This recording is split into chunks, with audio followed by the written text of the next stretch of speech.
সকলোকে আসন গ্ৰহণ কৰিবলৈ মই অনুৰোধ জনাইছোঁ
Hello.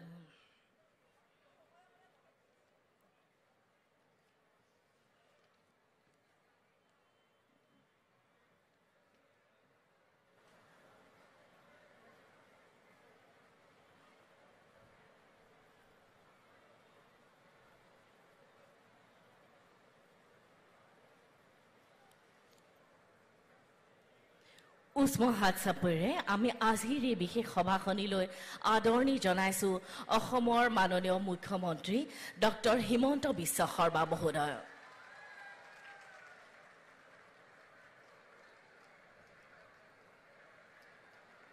লগতে আমি আদৰণি জনাইছো অসম চৰকাৰৰ পঞ্চায়ত আৰু গ্ৰাম উন্নয়ন বিভাগৰ মাননীয় মন্ত্ৰী শ্ৰীযুত ৰঞ্জিত কুমাৰ দাস ডাঙৰীয়া, পলাশবাৰী সমষ্টিৰ মাননীয় বিধায়ক শ্ৰী হেমাংগ ঠাকুৰীয়া ডাঙৰীয়াক, হাজো সমষ্টিৰ মাননীয় বিধায়িকা শ্ৰীমতী সুমন হৰিপ্ৰা ডাঙৰীয়া, শ্ৰী অঞ্জন গোস্বামী ডাঙৰীয়া, শ্ৰী হেমাংশু শেখৰ বৈশ্য ডাঙৰীয়াকো আমি আদৰণি জনাইছোঁ।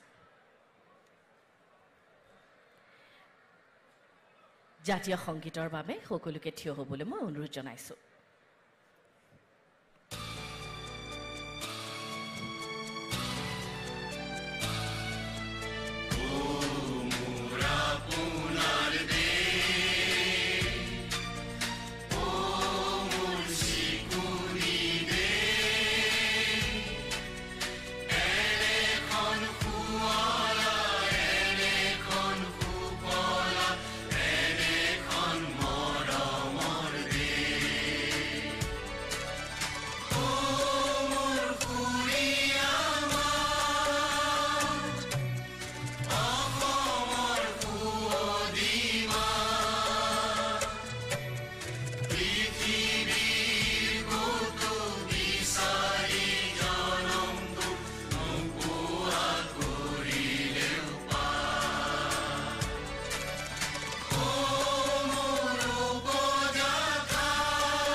নমস্কাৰ।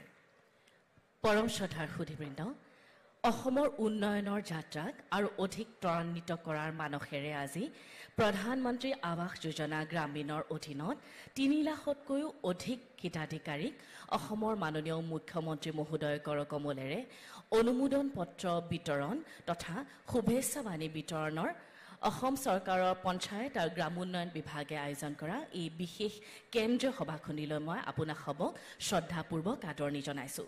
লগতে জিলাই জিলাই এই অনুষ্ঠানটি লাইভ সম্প্ৰচাৰিত হৈ আছে। আমি লাইভ সম্প্ৰচাৰত আমাৰ সৈতে সংযুক্ত হোৱা প্ৰত্যেকগৰাকী ব্যক্তিকো আদৰণি জনাইছোঁ। এতিয়া আদৰণি ভাষণ আগবঢ়াবলৈ মই অনুৰোধ জনাইছোঁ অসম চৰকাৰৰ পঞ্চায়ত আৰু গ্ৰামোন্নয়ন বিভাগৰ অতিৰিক্ত মুখ্য সচিব ডক্টৰ JB এক্কা ডাঙৰীয়াক।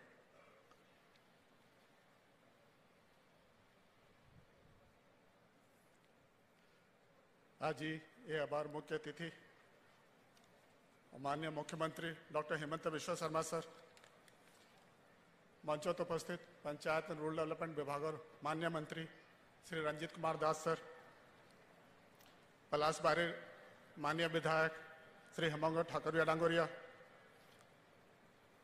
हाजर माननीय विधायिका सुमन हरिप्रिया बायदेव, मंचोत उपस्थित विशिष्ट अतिथि हकल, भिन्न भिन्न एलएसित आज हे अभात उपस्थित मान्य मंत्री हकल, विधायक हकल, विशिष्ट अतिथि हकल और सधे राइस,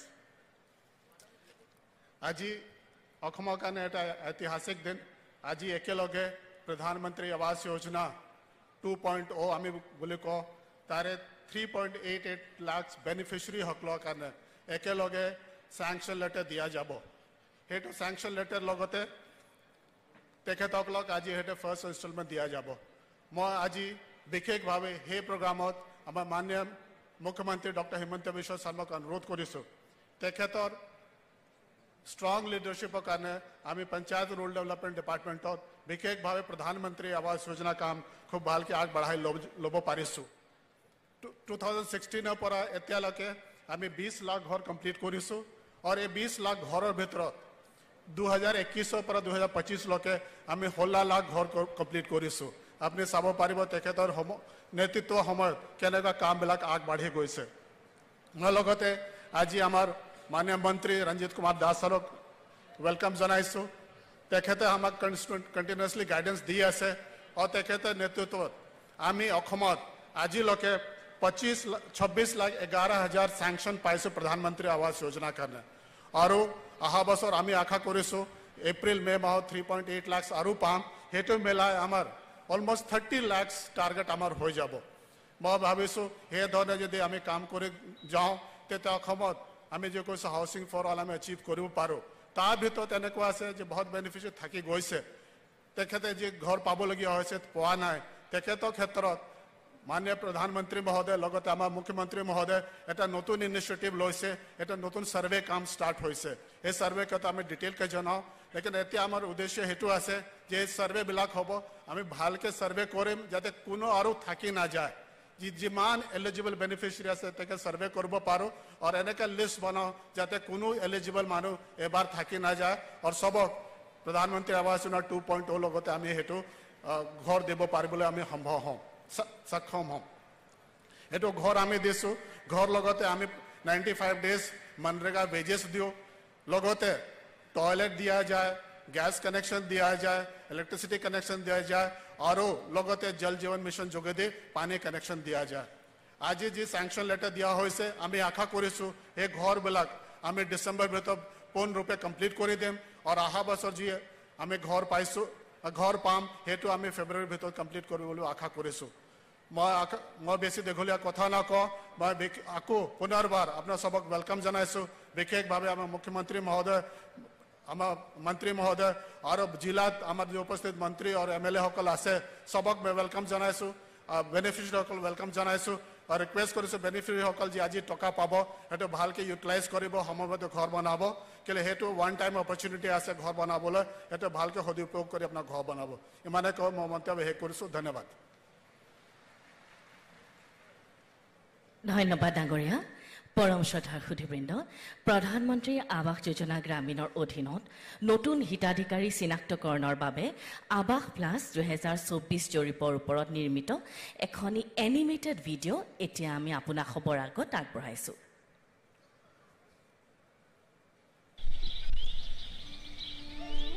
কি হলো হয় না একো দুখ মনে বহি আছা যে? কি কম ঘৰটোৰ অৱস্থা দেখিছনে? অকমান বতাহ আহিলে ভাগি পৰিব যেন লাগিছে। সেইটো কথা। এতিয়া আৰু চিন্তা কৰিব নালাগে। গ্ৰামাঞ্চলৰ লোকৰ বাবে চৰকাৰে দিছে ভাল খবৰ। প্ৰধানমন্ত্ৰী আৱাস যোজনাৰ গ্ৰামীণৰ অধীনত তোমালোকৰ দৰে প্ৰকৃত হিতাধিকাৰী চিনাক্তকৰণৰ বাবে আৱাস প্লাছ 2024 জৰীপ শীঘ্ৰে আৰম্ভ হ'ব। মানে আমিও ঘৰ পাম নেকি? কেতিয়া মানে পাম বাৰু? নিশ্চয় পাবা, কিন্তু আৱাস প্লাছ 2024 জৰীপৰ দ্বাৰা সম্ভাৱ্য হিতাধিকাৰী চিনাক্তকৰণৰ পাছত প্ৰথমে সজাগতাৰ বাবে অনুষ্ঠিত হ'ব গাঁও সভা। অসম ৰাজ্যিক গ্ৰামীণ জীৱিকা অভিযানৰ হ'ব প্ৰাথমিক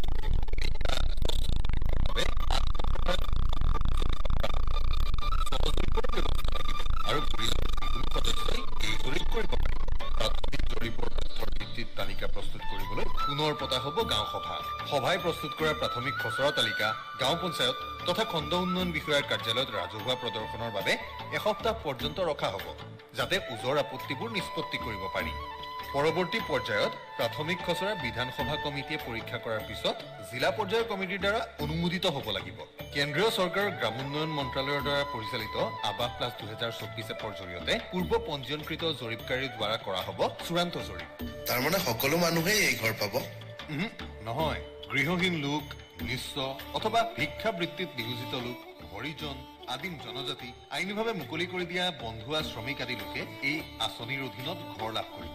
অন্যহাতে ইতিমধ্যে পকী ঘৰ থকা, যন্ত্ৰচালিত 3 বা 4 চকীয়া কৃষি সঁজুলি থকা, ন্যূনতম 50,000 টকা ক্ৰেডিট সীমা থকা কাৰ্ড ব্যৱহাৰকাৰী তথা পৰিয়ালত চৰকাৰী চাকৰি থকা সদস্য, চৰকাৰী পঞ্জীয়নকৃত অকৃষিজাত উদ্যোগ থকা পৰিয়াল, ন্যূনতম 15,000 টকা মাহিলী উপাৰ্জনকাৰী থকা পৰিয়াল, আয়কৰ পৰিশোধ কৰা সদস্য থকা পৰিয়াল, পেছাদাৰী কৰ পৰিশোধ কৰা পৰিয়াল, ন্যূনতম 2.5 একৰ জলসিঞ্চিত মাটিৰ অধিকাৰী, জলসিঞ্চন নোহোৱা ন্যূনতম 5 একৰ মাটিৰ অধিকাৰী আদি লোকে এই আঁচনিৰ সুবিধা লাভ নকৰে, অৰ্থাৎ তেওঁলোকে ঘৰ নাপাব।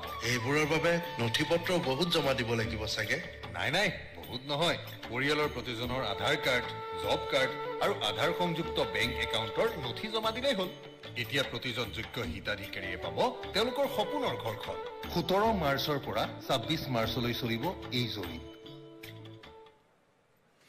এয়া আছিল আৱাস প্লাছ 2024 জৰীপৰ সবিশেষ। এতিয়া আজিৰ এই বিশেষ সভাখনি সম্বোধন কৰিবলৈ মই বিনম্ৰতাৰে অনুৰোধ জনাইছোঁ অসম চৰকাৰৰ পঞ্চায়ত আৰু গ্ৰাম উন্নয়ন বিভাগৰ মাননীয় মন্ত্ৰী শ্ৰীযুত ৰঞ্জিত কুমাৰ দাস মহোদয়ক।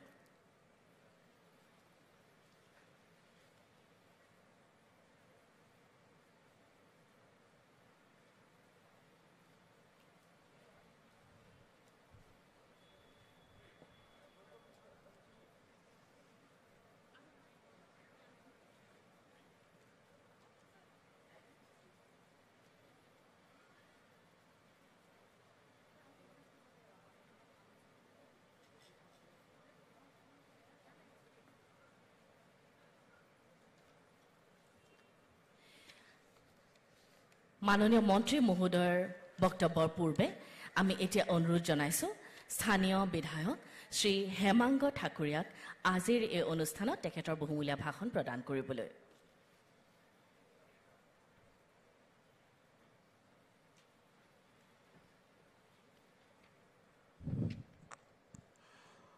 আমাৰ মাজত উপস্থিত আমাৰ সকলোৰে শ্ৰদ্ধাৰ অসমৰ জনপ্ৰিয় মুখ্যমন্ত্ৰী ডক্টৰ হিমন্ত বিশ্ব শৰ্মা ডাঙৰীয়া, আমাৰ PNLD মিনিষ্টাৰ মাননীয় ৰঞ্জিত কুমাৰ দাস ডাঙৰীয়া, আমাৰ মাজত উপস্থিত সন্মানীয় হাজোৰ সমষ্টি বিধায়িকা সুমন হৰপীয়া বাইদেউ, আমাৰ মাজত উপস্থিত আমাৰ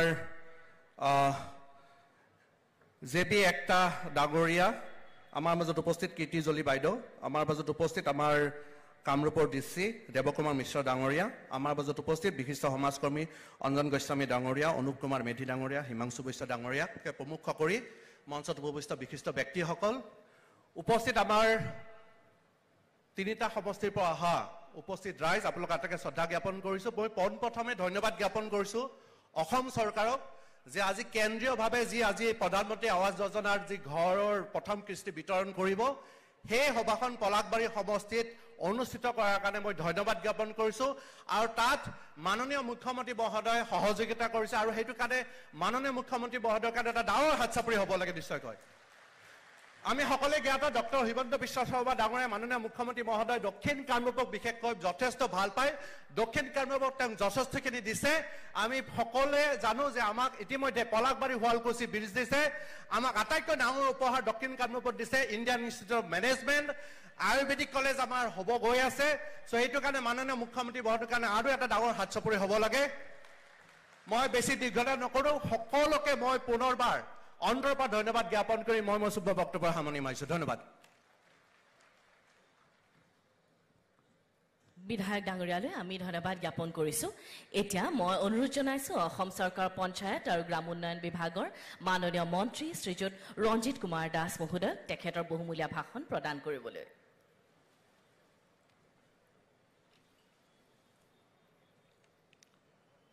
অসম চৰকাৰৰ পঞ্চায়ত আৰু গ্ৰাম উন্নয়ন বিভাগৰ উদ্যোগত আয়োজিত আজিৰ এই 3,88,000 যি প্ৰধানমন্ত্ৰী আৱাস যোজনা হিতাধিকাৰীসকলৰ প্ৰথম কিস্তিৰ ধনৰ মুকলিকৰণৰ যি অনুষ্ঠান, আৰু এই অনুষ্ঠানৰ আমাৰ মুখ্য অতিথি, মুখ্য আকৰ্ষণ অসমৰ মাননীয় জনপ্ৰিয় মুখ্যমন্ত্ৰী ডক্টৰ হিমন্ত বিশ্ব শৰ্মা ডাঙৰীয়া, আমাৰ মাজত উপস্থিত থকা পলাশবাৰী সমষ্টিৰ বিধায়ক হেমাংগ ঠাকুৰীয়া ডাঙৰীয়া, আমাৰ হাজো সমষ্টিৰ বিধায়িকা সুমন হৰিপ্ৰিয়া ডাঙৰীয়ানী, আমাৰ অসমৰ প্ৰতিখন বিধানসভাত অনুষ্ঠিত হোৱা ভাৰ্চুৱেলি উপস্থিত থকা অসমৰ সন্মানীয় মন্ত্ৰীসকল,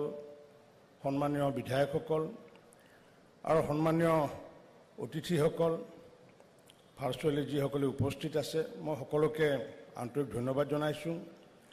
আমাৰ মাজত উপস্থিত থকা বিশিষ্ট সমাজসেৱক অঞ্জন গোস্বামী ডাঙৰীয়া, হিমাংশু বৈশ্য ডাঙৰীয়া, অনুপ মেধি ডাঙৰীয়া, আমাৰ পঞ্চায়ত আৰু গ্ৰাম উন্নয়ন বিভাগৰ অতিৰিক্ত মুখ্য সচিব JB একটা ডাঙৰীয়া, আমাৰ আয়ুক্ত কীৰ্তি জলি ডাঙৰীয়ানী, আমাৰ কামৰূপ জিলাৰ DC দেৱকুমাৰ মিশ্ৰ ডাঙৰীয়াকে আদি কৰি আজিৰ এই সভাত উপস্থিত থকা সমূহ বিশিষ্ট ব্যক্তিসকল, সমূহ সন্মানীয় বেনিফিচিয়াৰীসকল আৰু মোৰ প্ৰাক্তন সতীৰ্থ, মোৰ সাংবাদিক বন্ধুসকল, মই পোনতে দেশৰ প্ৰধানমন্ত্ৰী মাননীয় নৰেন্দ্ৰ মোদী ডাঙৰীয়াক আমি পঞ্চায়ত আৰু গ্ৰাম উন্নয়ন বিভাগৰ পৰা আমি আন্তৰিক ধন্যবাদ জনাইছোঁ।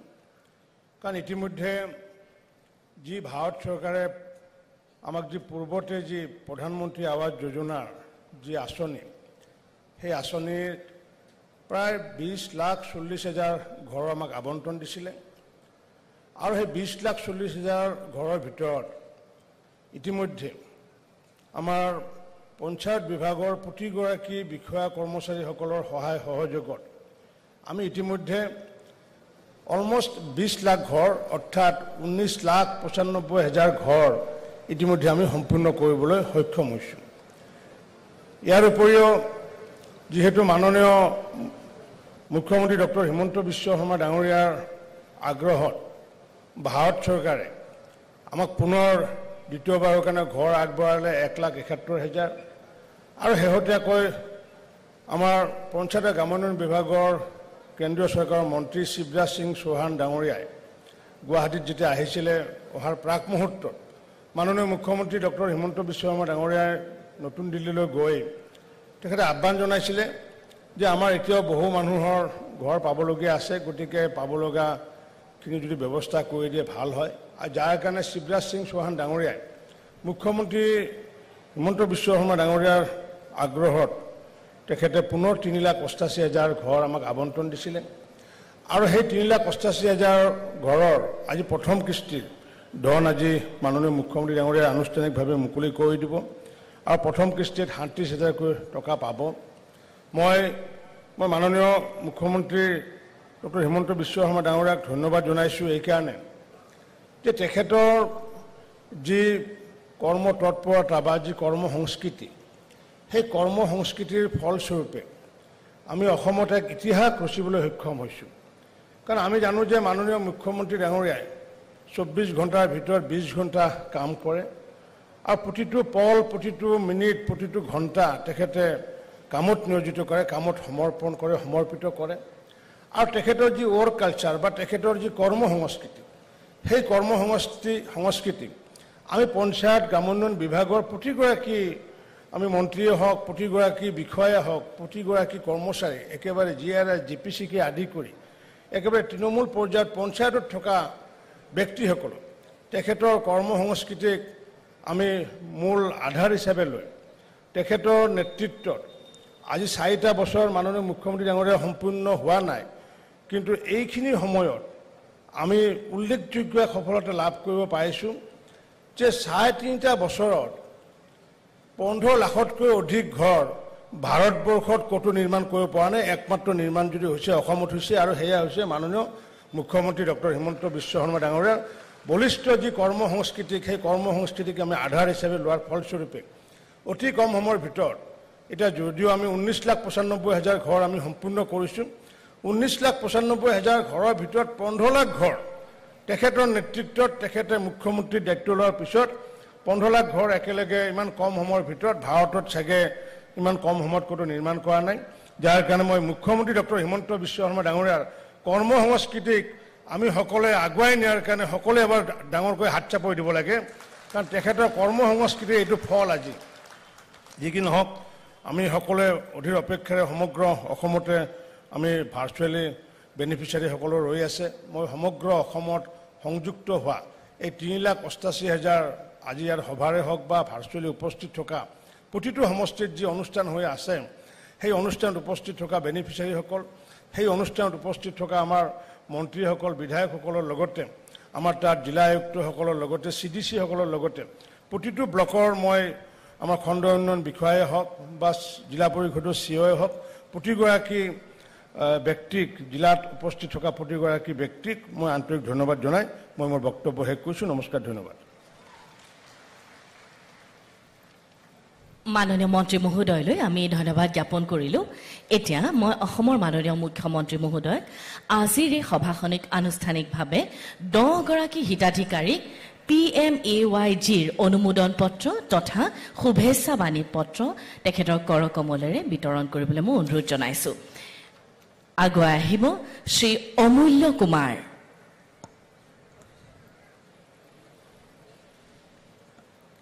অমূল্য কুমাৰৰ পাছতে সাজু হৈ থাকিব শ্ৰী বিপুল নাথ।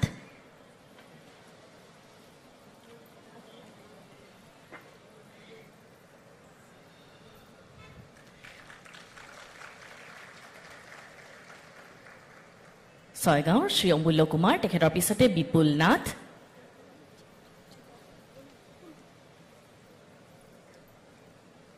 সাজু হৈ থাকিব শ্ৰীমতী সুৰক্ষা দাস।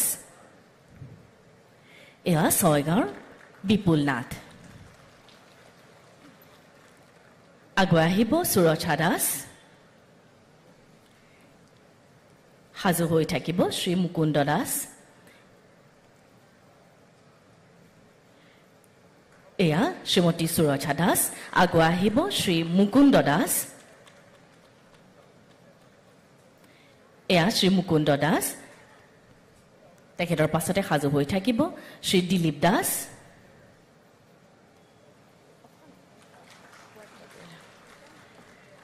শ্ৰী দিলীপ দাস। ৰামপুৰৰ বিশেষভাৱে সক্ষম শ্ৰী দিলীপ দাস।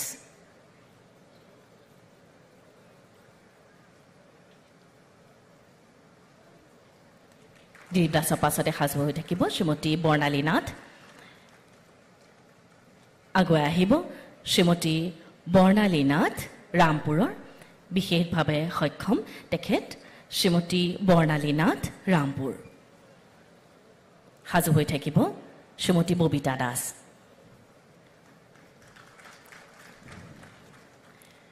আগুৱাই আহিব শ্ৰীমতী ববিতা দাস, শুৱালকুছি।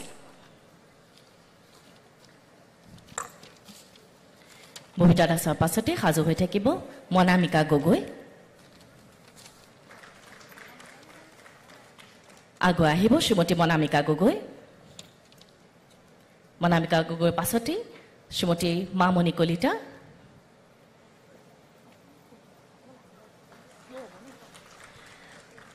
শ্ৰীমতী মামণি কলিতা আগুৱাই আহিব বিশেষভাৱে সক্ষম হাজোৰ শ্ৰীমতী মামণি কলিতা আগুৱাই আহিব।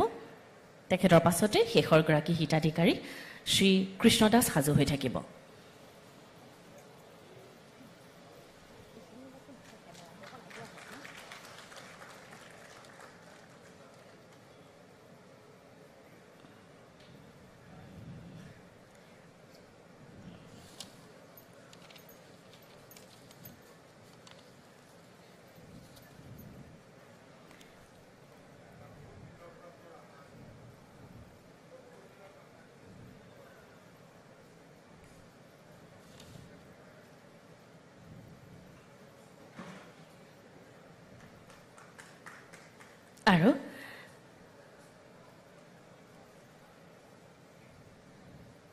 আৰু শ্ৰীকৃষ্ণ দাস আগুৱাই আহিব।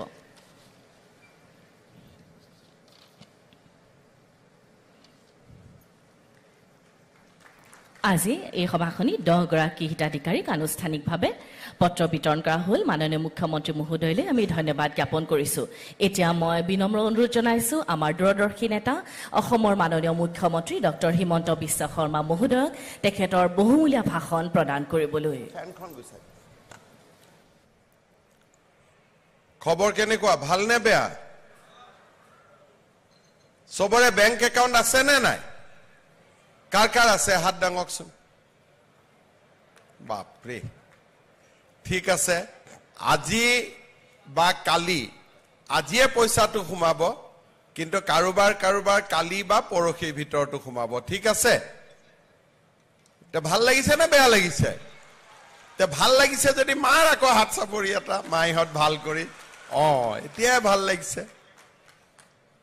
আজিৰ সভাত আমাৰ মাজত উপস্থিত সন্মানীয় মন্ত্ৰী ৰঞ্জিত কুমাৰ দাস ডাঙৰীয়া, পলাশবাৰী সমষ্টিৰ সন্মানীয় বিধায়ক হেমাংগ ঠাকুৰীয়া ডাঙৰীয়া, হাজো সমষ্টিৰ সন্মানীয় বিধায়িকা সুমন হৰিপ্ৰিয়া ডাঙৰীয়ানী, শ্ৰী অঞ্জন গোস্বামী ডাঙৰীয়া, হিমাংশু বৈশ্য ডাঙৰীয়া, অনুপ মেধি ডাঙৰীয়া, অসম চৰকাৰৰ অতিৰিক্ত মুখ্য সচিব ডক্টৰ JB এক্কা ডাঙৰীয়া, পঞ্চায়ত আৰু গ্ৰামোন্নয়ন বিভাগৰ আয়ুক্ত কীৰ্তি জলিলী ডাঙৰীয়ানী, জিলাৰ আয়ুক্ত দেৱকুমাৰ মিশ্ৰ ডাঙৰীয়া, প্ৰযুক্তিৰ মাধ্যমেৰে অসমৰ আটাইবোৰ সমষ্টিতে আজি আমাৰ সভাৰ লগত সংযোগ হৈ থকা অসমৰ সন্মানীয় মন্ত্ৰীসকল,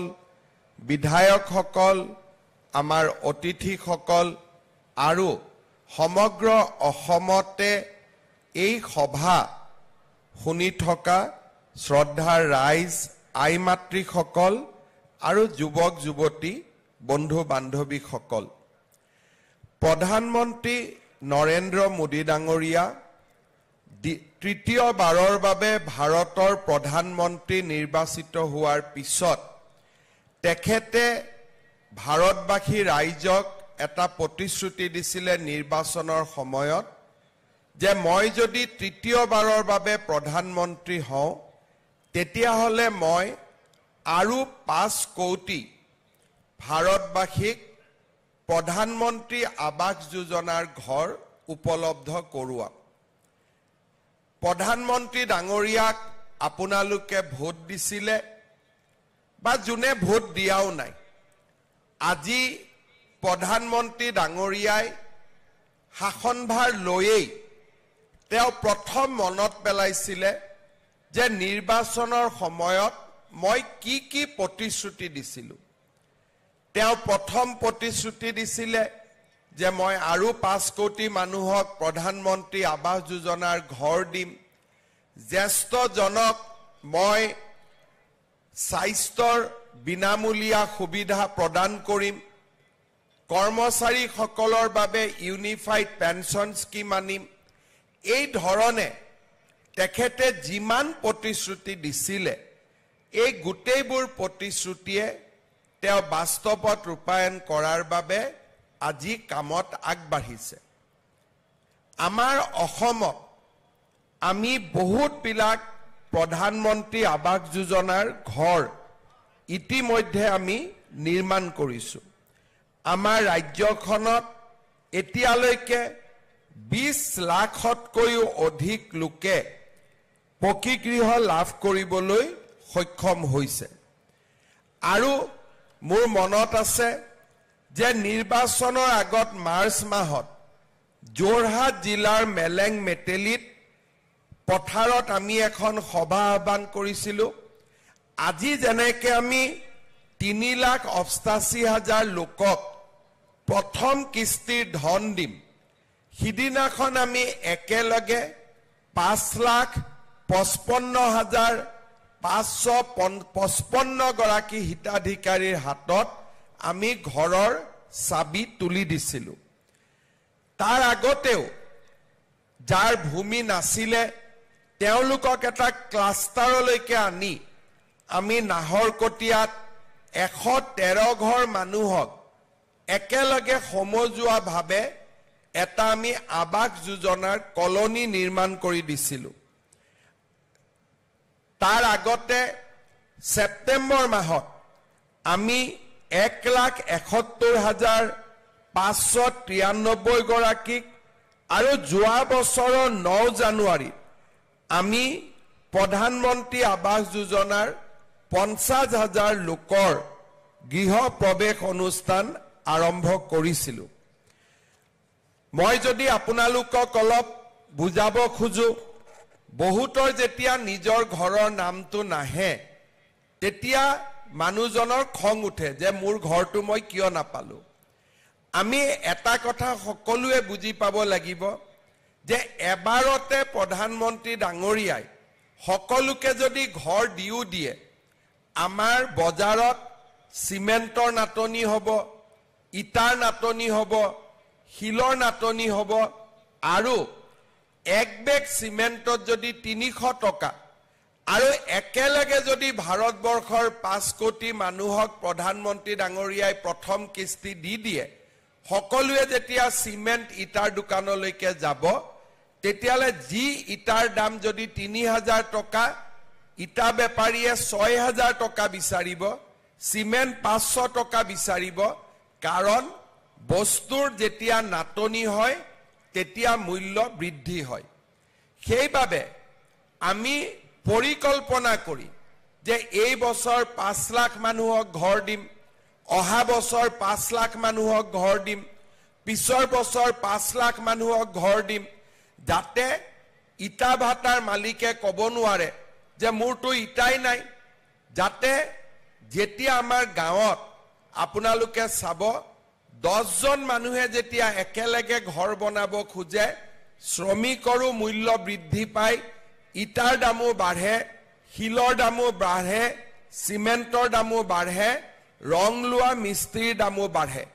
কিন্তু যদি নিয়মিতভাৱে আমি এটা সামঞ্জস্য ৰাখি যদি ঘৰ দি থাকো তেতিয়া বস্তুৰ দাম নাবাঢ়ে আৰু প্ৰধানমন্ত্ৰী ডাঙৰীয়াই দিয়া টকাখিনি দি আমি ঘৰ নিৰ্মাণ কৰিব পাৰো যেতিয়া আমাৰ চৰকাৰ আহিলে প্ৰথম আৰু দ্বিতীয় জিঅ' টেগিং কৰি 2011 চনৰ আৰ্থ সামাজিক সমীক্ষা আৰু 2018 চনৰ জিঅ' টেগিং কৰি আমি 26,11,793 গৰাকী হিতাধিকাৰীক আমি নিৰ্বাচিত কৰিছিলো তাৰ পিছত প্ৰত্যেক বছৰে আমি 3 লাখ 4 লাখ কৰি মানুহক ঘৰ দি গলো আৰু প্ৰধানমন্ত্ৰী ডাঙৰীয়াৰ এই 10 বছৰৰ শাসন কালত বৰ্তমানলৈকে অসমত 20,46,553 গৰাকী ব্যক্তিয়ে প্ৰধানমন্ত্ৰী আৱাস যোজনাৰ ঘৰ লাভ কৰিবলৈ সক্ষম হ'ল তাৰ মানে প্ৰত্যেক বছৰত আমি 2 পৰা 3 লাখকৈ ঘৰ দি যাওঁ যেতিয়া ঘৰটো নাহে তেতিয়া মানুহে ভাবে যে মোৰ নামটো কাটি দিলে আমাৰ নামটো কোনেও কাটি নিদিয়ে আমি এটা নিয়ম কৰো যে প্ৰথমতে শিডিউল ট্ৰাইব মানুহক দিও শিডিউল কাষ্ট মানুহক দিও দিব্যাংগজনক দিও কিন্তু পুৱাটোৱে 26 লাখ গুটেই পাব যেনেকৈ আজি আমি ইয়াতে গুটে অসমতে আজি দিনটোত আমি 3,80,000 মানুহক বা পৰিয়ালক 3,88,000 পৰিয়ালক আজি আমি ঘৰ লবলৈ মাতিছো কিন্তু যোৱাবাৰ যেতিয়া আপোনালোকৰ নাম অহা নাছিল আপোনালোকৰ সবৰে খং উঠিছিল যে মোৰ নামটো কাটি দিলে কোনবাই উঠিছিল নে নাই খং উঠিছিল নে নাই খং সঁচা কথাটো কক কাৰ কাৰ খং উঠিছিল হাত ডাঙক এতিয়া নামটো নাহোতে অলপ মনটো বেয়া লাগিছিল হয় নে নহয় এতিয়া আজি যে আপোনালোকক আমি ঘৰ লব মাতিছো এই ঘৰ লব মাতুতে 20,46,000 লগত 3,80,000 মানুহৰ নাম যোগ হল কিন্তু আৰু 3,80,000 মানুহক আজি আমি মতা নাই এটা তেওঁলোকৰো খং উঠি থাকিব যে আমাৰ নামটো কোনবাই কাটি দিলে কিন্তু কোনেও কাটি দিয়া নাই একেলগে আমি 6 লাখ মানুহক এই কাৰণে ঘৰ দিয়া নাই তেতিয়ালে বজাৰত যিমান ইটাৰ দাম বাঢ়িব সিমেন্টৰ দাম বাঢ়িব আমি কোনেও ঘৰ বনাব নোৱাৰিম সেই কাৰণে আজি আমি আপোনালোকক 3,80,000 মানুহক মাটি ঘৰ দিছো আৰু অহা বছৰ অৰ্থাৎ চৰকাৰৰ বছৰটো 25-26 হিচাপত নহয় 31 মাৰ্চতহে আমাৰ বছৰটো শেষ হয়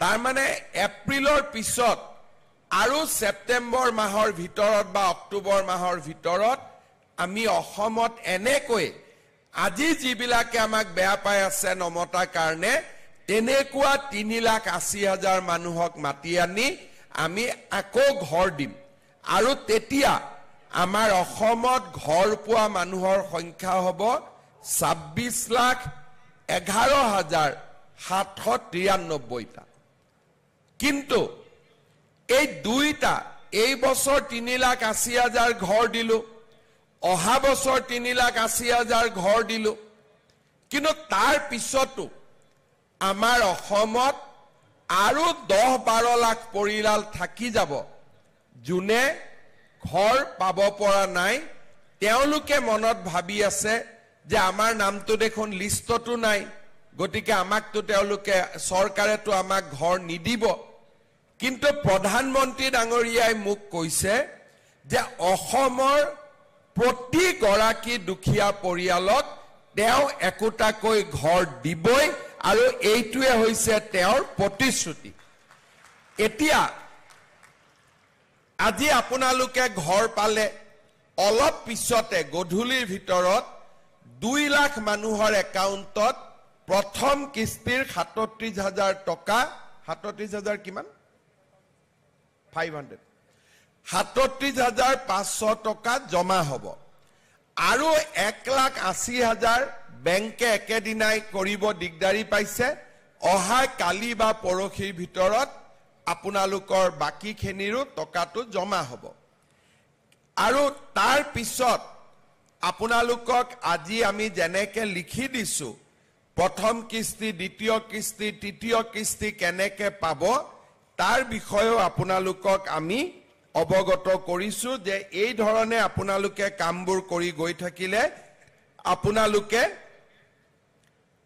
ঘৰ সম্পূৰ্ণ নোহোৱাকৈ আপোনালোকে এই ধৰণে আমাৰ পৰা টকা পাই থাকিব এতিয়া মই আহিব খুজিছোঁ যে এই 26 লাখৰ ভিতৰত যাৰ নাম নাই তেওঁলোকে কেতিয়াও ঘৰ নাপাব নেকি এতিয়া মই আপোনালোকক এটাই কথা ক'ব খুজিছোঁ যে আমি সকলোকে ঘৰ দিব বিচাৰোঁ কেনেকৈ ঘৰ দিম যোৱা পৰহি দিনাখনৰ পৰা আমি গাঁৱে গাঁৱে গৈ আৰু এবাৰ জিঅ' টেগিঙৰ ব্যৱস্থা কৰিছোঁ এইবাৰ এই জিঅ' টেগিঙৰ ব্যৱস্থাটো আমি অলপ বেলেগ কৰি কৰিছোঁ যাতে কোনেও জিঅ' টেগিঙৰ নামত আপোনালোকৰ পৰা 10,000 15,000 টকা ল'ব নোৱাৰে কোনেও যাতে ঘৰৰ নামত টকা পইচা ল'ব নোৱাৰে এতিয়া মই আমাৰ একা ডাঙৰীয়াক মই জনাম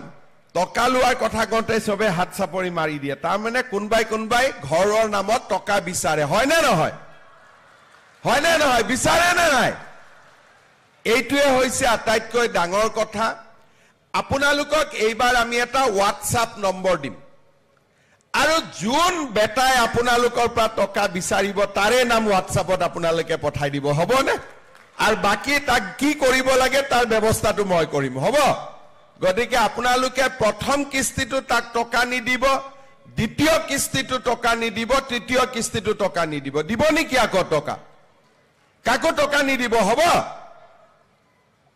নে দিয়াৰ মন আছে নেকি কেইগৰাকীমান মনে মনে আছে দিয়ে যদি মোকে দিয়ক আৰু যদি দিব মন আছে দিবৰ মন আছে না নাই যদি দিবৰ মন নাই তেতিয়ালে কাকো নিদিব আৰু কোনবাই পইচা খুজিলে হোৱাটছআপ নম্বৰটোত আপোনালোকে কমপ্লেইন পঠাই দিব যে মোৰ পৰা অমুকে টকা খুজিছে আমি তাৰ ওপৰত ব্যৱস্থা ল'ম এতিয়া মই ক'ব খুজিছোঁ কি যে যোৱা পৰহি দিনাখনৰ পৰা আমি অসমত গাঁৱে ভূঞে নতুনকৈ জিঅ' টেগিঙৰ ব্যৱস্থা কৰিছোঁ এই 26 লাখেতো ঘৰ পাবই আজি যোনে পালে তেওঁলোকে পালে সেপ্টেম্বৰ মাহৰ আগতে আমি আৰু 3,80,000 মানুহক ঘৰ দিম যাতে 26,11,793টা ঘৰ সম্পূৰ্ণ হৈ যায় কিন্তু আৰু 10-12 লাখ মানুহে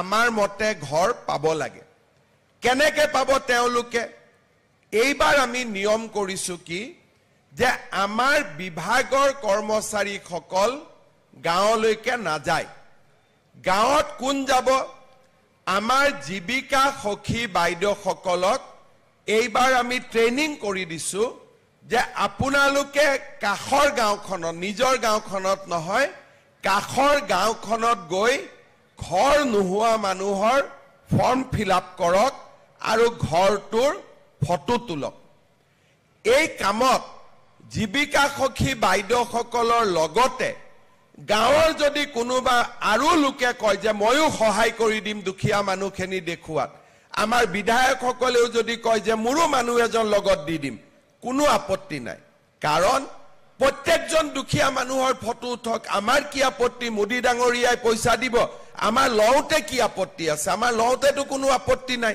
খালি যোগ্যজনে পাব লাগে অযোগ্যজনে পাব নালাগে প্ৰথমতে জীৱিকা সখী বাইদেৱে আপোনালোকৰ গাঁৱলৈকে গৈ ফটো উঠাব আৰু ফৰ্ম ফিল আপ কৰিব তাৰ পিছত এখন আমি গাঁও সভা পাতিম গাঁও সভাখনত গাঁৱৰ মানুহে বহি সিদ্ধান্ত ল'ব যে এওঁৰ ঘৰটো পাকা গতিকে এওঁৰ ঘৰৰ নামটো যদি আমি দি দিওঁ পিছত আমাৰ গাঁওখনৰ নামটো বদনামী হ'ব গতিকে সঁচা দুখীয়া দৰিদ্ৰ মানুহখিনিৰ নাম গাঁও সভাই নিৰ্ধাৰণ কৰি দিব প্ৰথমতে জীৱিকা সখী বাইদেউসকলে ফটো তুলিব আৰু ফৰ্ম ফিল আপ কৰিব তাৰ পিছত এইখিনি গাঁও সভালৈকে যাব গাঁও সভাত যদি কোনোবা দুখীয়া মানুহৰ নাম কাটি দিয়ে আমি ব্লক পৰ্যায়ত এখন কমিটি গঠন কৰি দিম ব্লক পৰ্যায়ৰ কমিটিত তাৰ আকৌ এবাৰ বিবেচনা হ'ব তৃতীয়বাৰ জিলা পৰ্যায়ত গৈ তাৰো বিবেচনা হ'ব এতিয়া কোনোবাই যদি গাঁও সভাটো নামটো নুখুমালে জীৱিকা সখী বাইদেউ মোৰ ঘৰলৈকে নগল আৰু জিলা পৰ্যায়তো মোৰ নামটো নুখুমালে এইবাৰ আমি আৰু এটা নিয়ম কৰিছো যে নিজৰ ঘৰৰ ফটোটো নিজে উঠাইও পোৰ্টেলত দি দিব পাৰিব তাৰ মানে আমি কোনো মানুহৰ আমাক সহায় নালাগে যদি মই ভাবো যে মোক অন্যায় কৰা হৈছে মোৰ ঘৰৰ ফটোটো তুলি মই নিজে আপলোড বা পোৰ্টেলত উঠাই দিব পাৰো তাৰো কোনটো পোৰ্টেলত আমি কেনেকৈ উঠাই দিব পাৰো তাৰ বিষয়েও চৰকাৰে বাতৰি কাকত আৰু টিভিত বিজ্ঞাপনৰ ব্যৱস্থা কৰিছে প্ৰথমতে জীৱিকা সখী বাইদেউসকলে এছেছমেন্ট কৰিব তাৰ পিছত আমি আৰু 10 দিন সময় দিম যত নেকি নিজে নিজৰ ফটো তুলিব পাৰে এতিয়া নিজৰ ফটো তুলুতেতো নিজে টকা ল'ব নোৱাৰে গতিকে এইবাৰ আমি ব্যৱস্থা কৰিছো যে সেলফ লোডিং তাৰ মানে মোৰ ঘৰৰ ফটোটো মই তুলি মই পোৰ্টেলত তুলি দিম গতিকে তেতিয়াতো কোনো পইচা ল'ব নোৱাৰে কোনোবা দুখীয়া মানুহৰ ঘৰত যদি জীৱিকা সখী বাইদেউ যোৱা নাই ফৰ্মখন ফিল আপ কৰা নাই তেতিয়াহলে গাঁৱৰ যিকোনো সংঘৰ ল'ৰা এজনে যিকোনো আমাৰ ডেকা ল'ৰা এজনে দুখীয়া মানুহৰ ঘৰটোৰ ফটো তুলি ফটোটো আপলোড কৰি দিব পাৰিব যোৱা ইলেকশ্যনৰ সময়ত যদি আপোনালোকৰ মনত আছে মই প্ৰত্যেকখন ইলেকশ্যনৰ মিটিংতে কৈছিলো যে এতিয়াৰ পৰা জিআৰএছক নালাগে গাঁও পঞ্চায়তৰ সেক্ৰেটাৰী নালাগে যাক ঘৰ লাগে সি নিজে জিঅ' টেগিং কৰিব পাৰিব আৰু এই ইলেকশ্যনৰ সময়ত দিয়া প্ৰতিশ্ৰুতিটো আমি পালন কৰি এইবাৰ প্ৰথম জীৱিকা সখী বাইদেউ আৰু দ্বিতীয়তে জীৱিকা সখী বাইদেউ যদি আমাৰ ঘৰলৈকে নাযায় নিজৰ সেলফ নিজৰ ফটো নিজে তুলি আমি এই ফটোটো পোৰ্টেলত দিব পাৰিম ইয়াৰ পিছত পোৰ্টেলত যেতিয়া আপোনালোকে ফটো দিব কোনটো কেঁচা ঘৰ কোনটো পকী ঘৰ বাকি যিখিনি প্ৰশ্ন আছে যে কৃষি মাটি কিমান চৰকাৰী কৰ্মচাৰী ঘৰত আছে নেকি এই গোটেই প্ৰশ্নবিলাকৰ লগত মিলাই আমি জিলাত এখন হিতাধিকাৰীৰ তালিকা নিৰ্বাচন কৰিম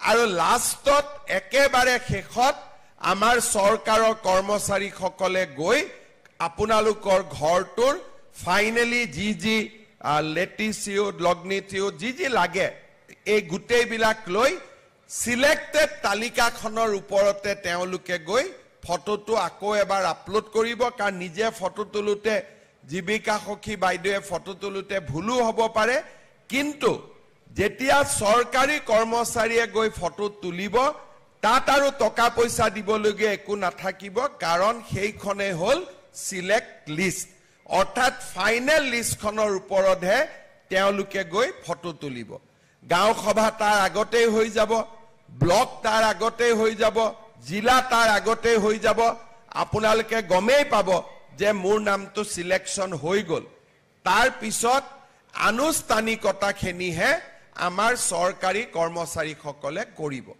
আমাৰ অসমত প্ৰধানমন্ত্ৰী আৱাস যোজনাৰ ঘৰ বিতৰণৰ ক্ষেত্ৰত যিমান দুৰ্নীতিৰ অভিযোগ আছিল এই গোটেইবিলাক নোহোৱা কৰি এইবাৰ আমি এনে সুন্দৰ ব্যৱস্থাৰে নতুনকৈ আমি নোপোৱা মানুহখিনিৰো ঘৰ আমি বিতৰণ কৰাৰ বাবে বা ঘৰৰ তালিকা আমি সিলেক্ট কৰাৰ বাবে সিদ্ধান্ত গ্ৰহণ কৰিছো অৰ্থাৎ মই তিনটা কথা আপোনালোকক কৈছো আজি যিসকলে সভাত আহিছে তেওঁলোকে প্ৰথম কিস্তিৰ ধন আজি কালি পৰহিৰ ভিতৰত তেওঁলোকে বেংকৰ একাউণ্টত পাব।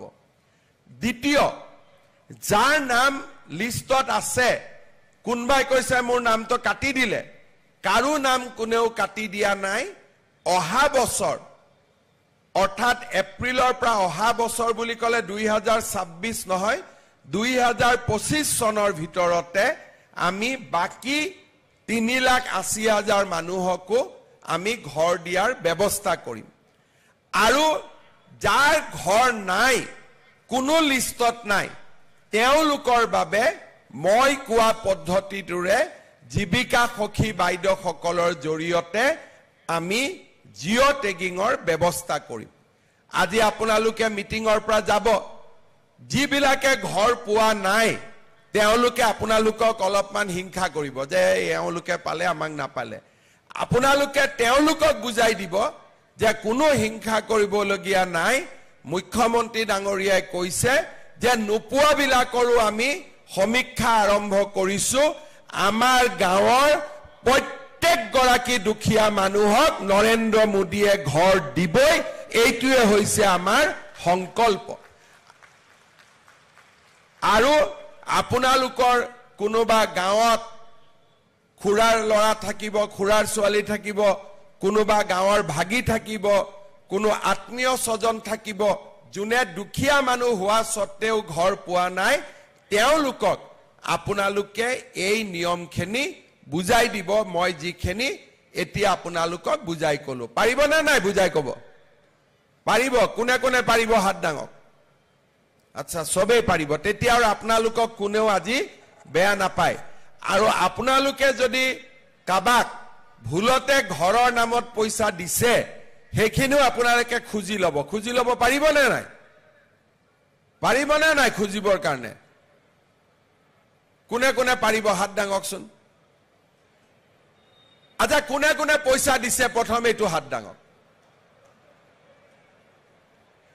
কিমানে দিছে হাত ডাঙক, একো ভয় কৰিবলগীয়া নাই।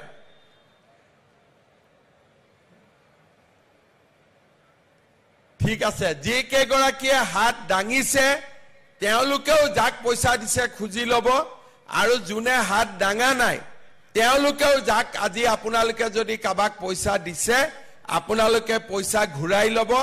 কাৰণ এই টকা আমাক মোদীয়ে দিছে, এই টকা কোনেও আমাক দালালে দিয়া নাই। দালালক আমি টকা নিদিওঁ, আমি মাত্ৰ নৰেন্দ্ৰ মোদী ডাঙৰীয়াক ঘৰ দিয়াৰ কাৰণে আশীৰ্বাদ কৰিম। হ'ব?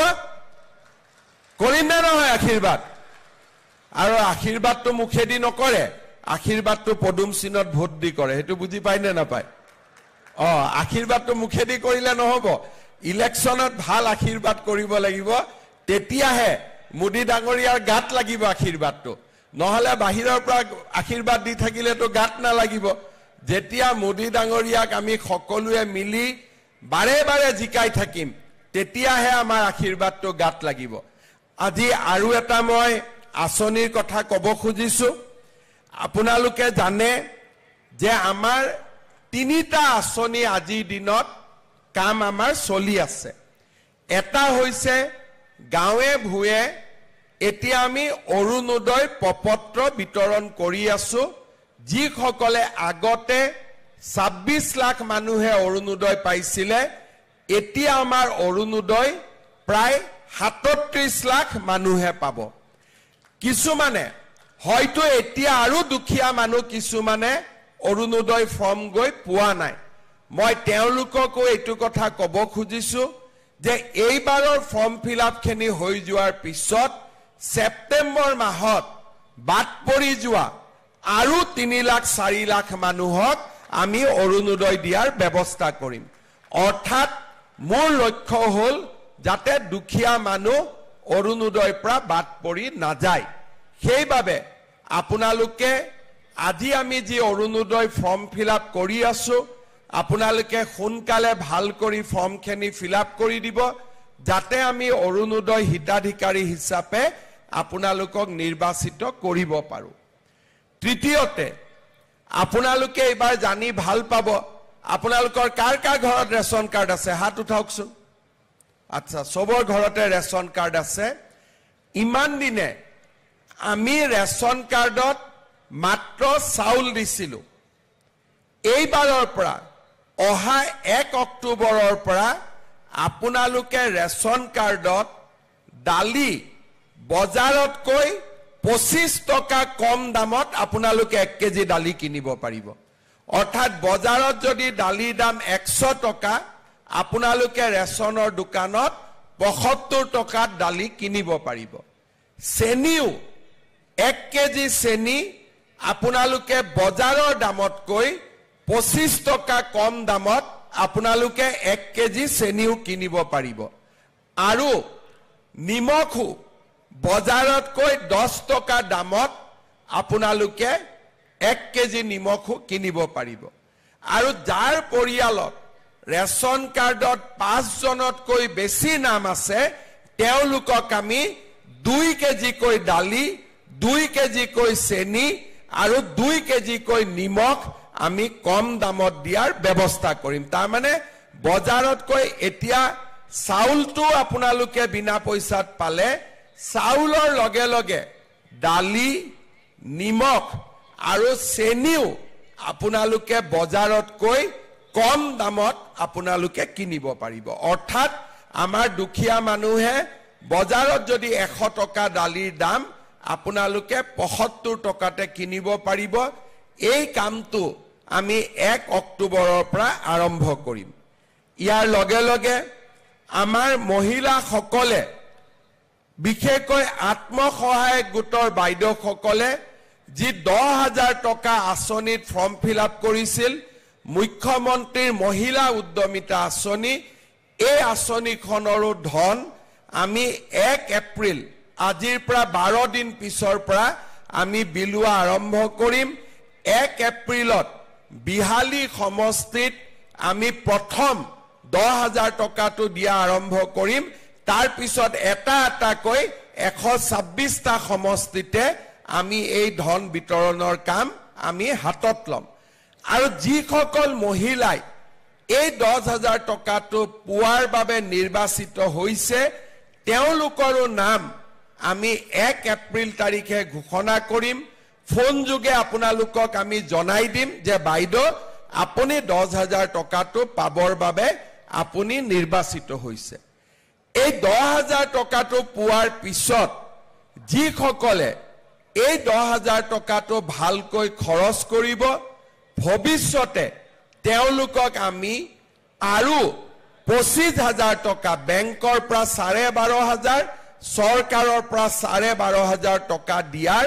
আমি ব্যৱস্থা কৰিম অৰ্থাৎ 2026 চনত আমি আৰু 25,000 টকা দিয়াৰ ব্যৱস্থা কৰিম খালি শৰ্ত এটাই প্ৰথম 10,000টো আমি কিবা এটা ব্যৱসায়ীৰ নামত তাঁতশালতে কৰিলো মুৰ্গী পুহিলো গাহৰি পুহিলো প্ৰথম 10,000 টকাটো আমি ভাল কামত ব্যৱহাৰ কৰিব লাগিব শ্ৰদ্ধাৰ ৰাইজ আজি আপোনালোকে চিন্তা কৰক আমি বিনামূলীয়াকৈ প্ৰধানমন্ত্ৰী ডাঙৰীয়াই আমাক ঘৰ দিছে বিনামূলীয়াকৈ আমাক চাউল দিছে আমাৰ পৰিয়ালে 1250 টকা অৰুণোদয় আঁচনি লাভ কৰিছে এতিয়া দালিৰ দামো কমিব নিমখৰ দামো কমিব আমাৰ চেনিৰ দামো কমিব আৰু আমি মহিলা উদ্যমিতা হিচাপেও 10,000 টকাকৈ আমি লাভ কৰাটো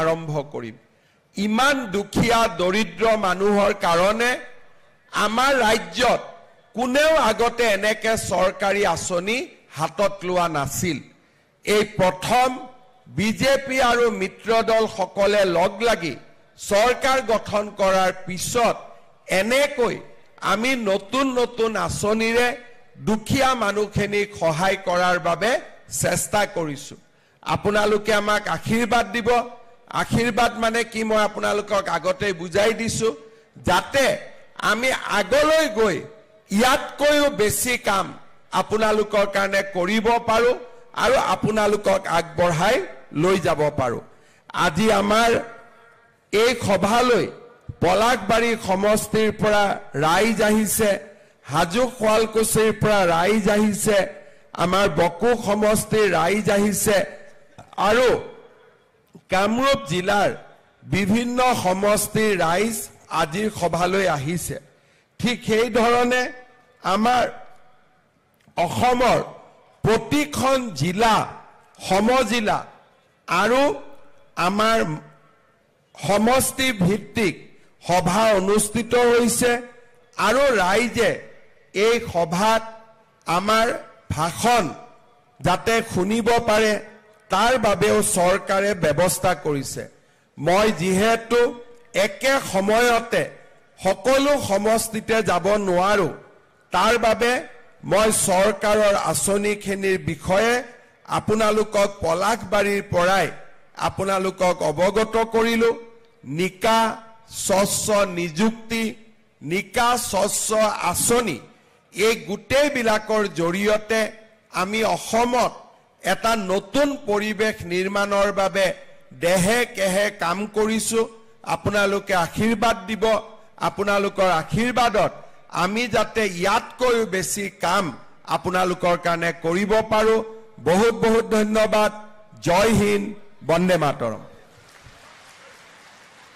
এই আঁচনিৰ মাধ্যমেৰে অসমৰ মাননীয় মুখ্যমন্ত্ৰী মহোদয়ৰ অগ্ৰগামী ভূমিকাত অসমৰ হাজাৰ হাজাৰ পৰিয়ালে নিৰাপদ বাসস্থান লাভ কৰিছে আমাৰ ৰাজ্যৰ সকলো খণ্ডৰ বিপ্লৱ আপোনাৰ সবল নেতৃত্বৰ প্ৰকৃত প্ৰতিফলন এতিয়া জিলাই জিলাই এই অনুমোদন পত্ৰ বিতৰণ কাৰ্যসূচী আৰম্ভ কৰিব পাৰিব পৰম শ্ৰদ্ধাৰ সুধীবৃন্দ আমি আজিৰ সভাৰ অন্তিম পৰ্যায়ত আহি উপনীত হৈছোহি আমি পুনৰবাৰ মাননীয় মুখ্যমন্ত্ৰী মহোদয়ৰ বহুমূলীয়া অংশগ্ৰহণৰ বাবে আমি তেখেতলৈ ধন্যবাদ জ্ঞাপন কৰিছো মাননীয় মন্ত্ৰী মহোদয় প্ৰমুখ্যে সমাজলৈ ধন্যবাদ জ্ঞাপন কৰি ৰাষ্ট্ৰ সংগীতেৰে আমি অনুষ্ঠান সামৰিবলৈ লৈছো